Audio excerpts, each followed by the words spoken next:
Hey, what's up everybody? You're watching Ready Set Drone, and today I want to talk to you about the Hovsco Xander Max scooter, so stay tuned.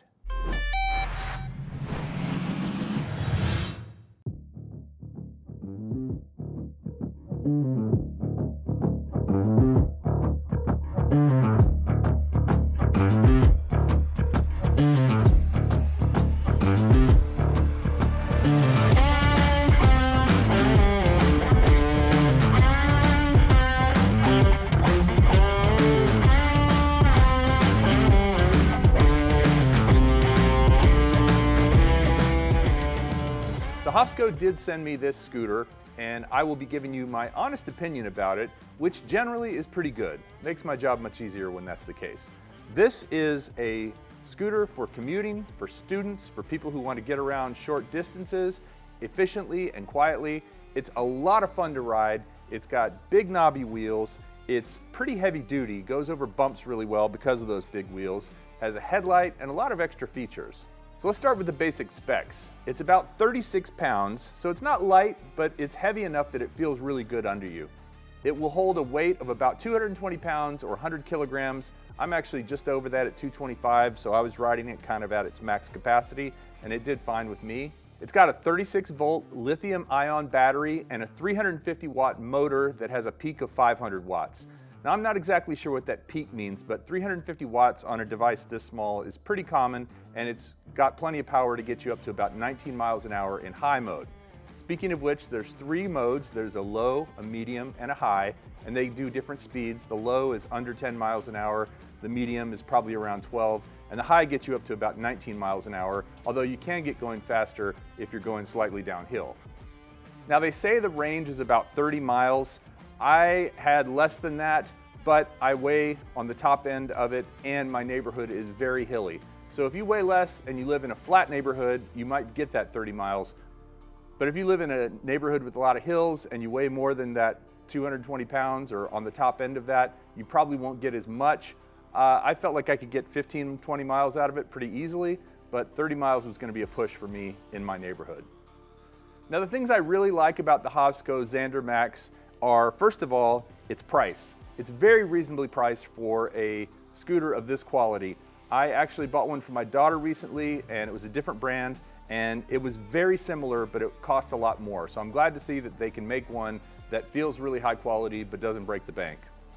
I also like that it's really easy to fold and unfold. So right now it's folded. You just lift this up, you push this little thing out, lift, and then there's a latch that goes on right there, and then you're good to ride it.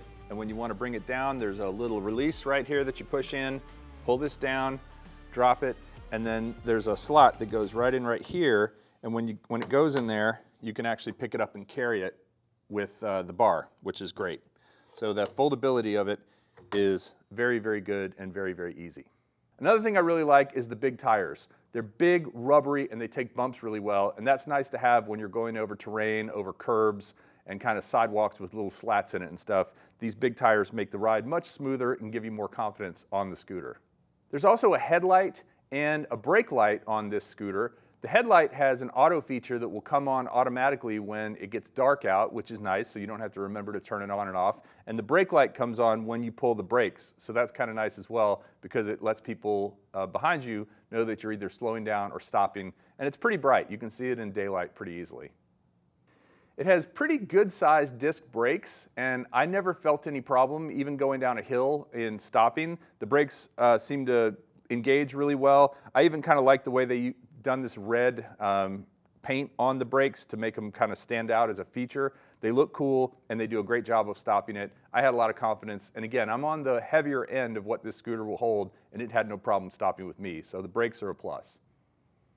And of course, the biggest thing is it's just fun to ride. It makes getting from point A to point B a lot more fun on sidewalks, on streets, and even taking it a little bit off-road onto gravel trails. It had no problem with any of that. Now, I don't think you'd want to ride it through tall grass or through a really bumpy, rocky trail, but on basic paths, like walking paths and stuff like that, it did absolutely great, and I enjoyed riding it and felt very, very secure on it, like it wasn't going to slip or anything because these rubber tires, again, do really well. So if you're looking at a scooter to get around to work, to school, or just around town with some fun, the Hovsco is a good one to consider.